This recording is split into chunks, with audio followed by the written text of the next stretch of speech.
Herkese merhabalar. Bu tarihte sizlere evde karamelli dondurma nasıl yapılır onu anlatacağım. Tarifi videonun altındaki açıklama kısmına ekledim. Malzeme sayısı çok az ve çok lezzetli bir dondurma. Yine yoğun istek üzerine yapıyorum bu tarifi. Ben keçi sütü kullandım. İsterseniz inek sütü de kullanabilirsiniz ama daha kıvamlı istiyorsanız keçi sütü kullanmanızı öneririm. Keçi sütünü A101'de veya BİM'de bulabilirsiniz. Hatta Carrefour'da da satılıyor. Ben kilosunu 6 TL'ye buldum. Bir paket krema alıyorum. Fiyatı 7.95. Keçi sütü alıyoruz. Kilosu ne kadardı keçi sütünün? 6. Kilosu 6 TL. 2 kilo kadar. Tüm malzemeleri aldım. Fiyat bilgilendirmesini yaptım. Şimdi tarifi yapmaya geçebiliriz. Ocağın altını yakıyorum. Tavayı ocağa ekliyorum. 2 su bardağı şeker ekliyorum. Bu yaptığımız karamel sosu. Karamel sosunu istersem dışarıdan hazır olarak da alabilirdim ama ben kendim evde yapacağım bunu. Hem daha lezzetli olacak hem de daha uyguna gelecek bana. Şeker eriyene kadar orta ateşte bunu ara ara bu şekilde karıştırarak pişiriyoruz. 3-4 dakika sonra görüyorsunuz sıvı hale gelmeye başlıyor yavaş yavaş. Ve bunu ara ara karıştırarak pişirmeye devam ediyorum. Yapacağınız işlem çok basit. Sadece şeker ekledim. Ve orta ateşte bunu bu şekilde pişiriyorum. Şekerin rengi yavaş yavaş dönmeye başladı görüyorsunuz. Bu tamamen sıvı hale gelene kadar bunu bu şekilde pişireceğim. 5 dakika oldu. 5 dakikada bu hale geldi görüyorsunuz. Çok güzel gözüküyor. Karamel rengini aldı. Tabi buna işlem uygulayacağız. Sadece bu şekilde değil. Tamamen sıvı hale geldi. 4 yemek kaşığı tereyağı ekliyorum. Ve ekler eklemez bunu karıştırıyorum.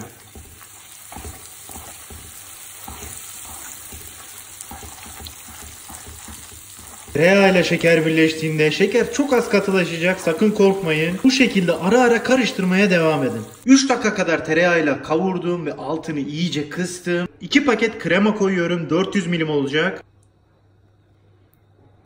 Bu birinci paket.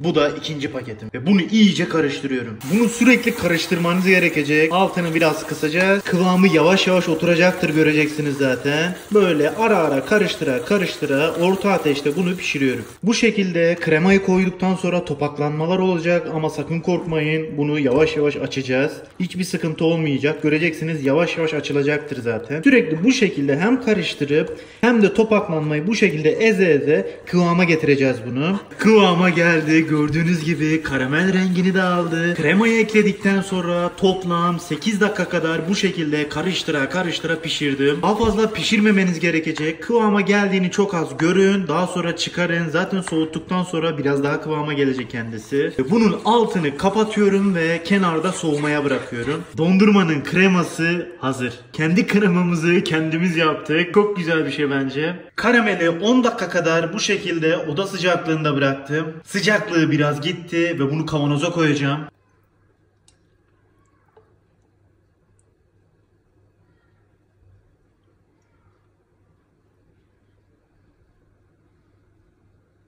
Bu şekilde kavanoza koydum. İstediğim kadar, istediğim zaman kullanabilirim artık karamelimi. Bu bekledikçe yoğunlaşacak zaten. Yoğunlaştıktan sonra da kıvamını göstereceğim size. Bunu ister pastalarınızda, ister dondurmada kullanabilirsiniz. Kokusu birebir karamel kokusu. Lezzeti de aynı şekilde. Karamelimiz soğudu. Oda sıcaklığına geldi. Kıvamına bakın. Nasıl katılaştı. Aynen bu şekilde oluyor soğuduktan sonra. Tam karamel kıvamına geldi. İşte istediğimiz kıvam bu. Şimdi karamelle sütümüzü karıştırıyoruz. Ocağın altını yakıyorum. Tencereyi ocağa ekliyorum. Tencerenin içerisine sütümüzü ekliyoruz.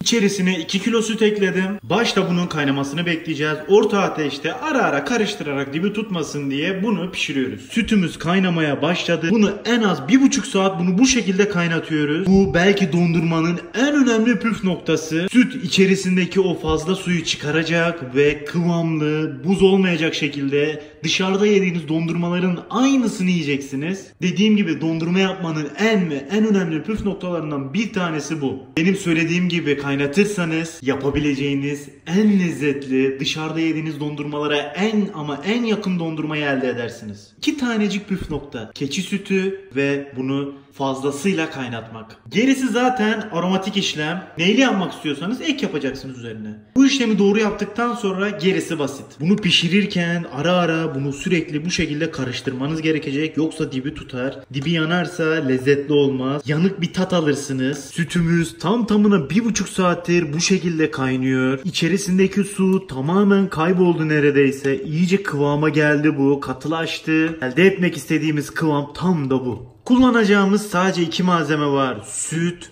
ve karamel. Karameli zaten kendimiz yaptık. Karameli sütün içerisine azar azar ekleyeceğim. Kıvamını kontrol edeceğim. Lezzetini kontrol edeceğim. Size ölçüsünü sonradan vereceğim. Karameli dökeceğim. Bir yandan da bunu çırpacağım. Renginin nasıl döndüğünü görüyorsunuz.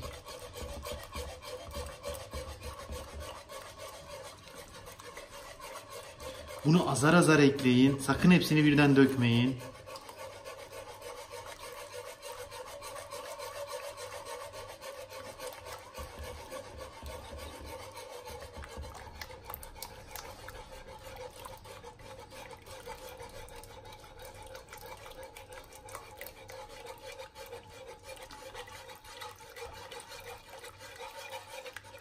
Evet, rengi tam istediğim gibi oldu. Hepsini ekledim. İşte istediğimiz renk bu. Tüm karameli bunun içerisine boşalttım. 10 dakikada bunu bu şekilde pişireceğim. Daha sonra altını kapatacağım. Oda sıcaklığında bekleteceğim. Bu kaynamaya başladı. Bunu 10 dakika kaynadıktan sonra pişireceğim. Ondan sonra hazır. Evet, bu 10 dakikadır pişti. Şimdi altını kapatıyorum. Bunu dondurma yapacağım kaba aktarıyorum.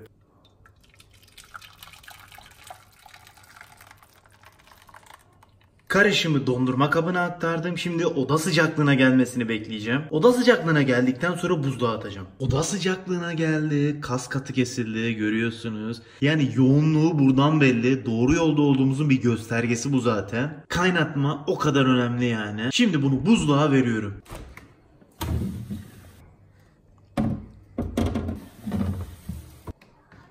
Tam tamına 4 saat oldu. Şimdi buzluktan çıkarıyoruz.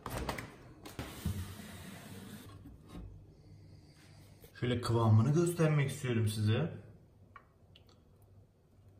Şimdi bunu blenderdan geçiriyorum.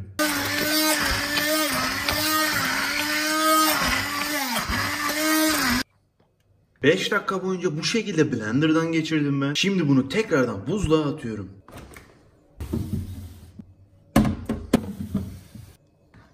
Tam tamına 4 saat oldu. Şimdi buzluktan dondurmamızı çıkarıyoruz. Şöyle kıvamını gösteriyorum. Olay tam da budur.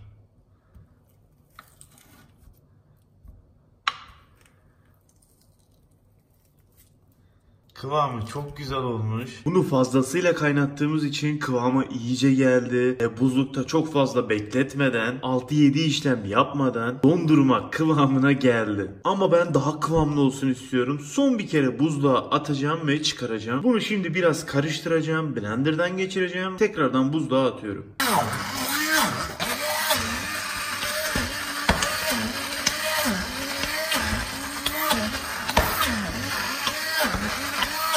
Blender'dan bunu geçirdim. Şimdi tekrardan buzluğa veriyorum.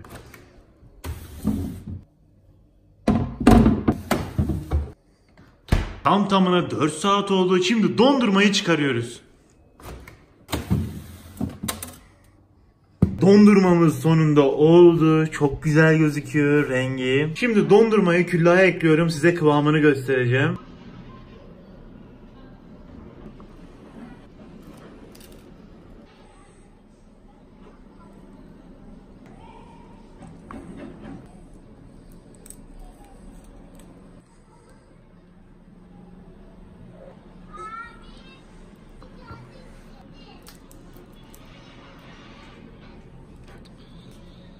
Oo, 3 top oldu. Muhteşem gözüküyor.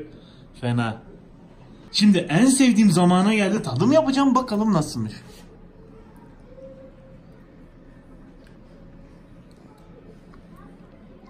Ya muhteşem olmuş.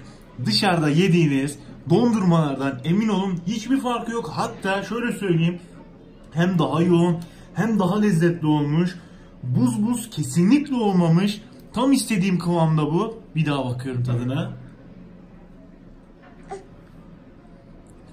Ya gerçekten dört dörtlük. Herkese afiyet olsun. Videomuzu beğenip kanalımıza abone olmayı unutmayın. Bir sonraki videoda görüşmek üzere arkadaşlar. Hoşçakalın.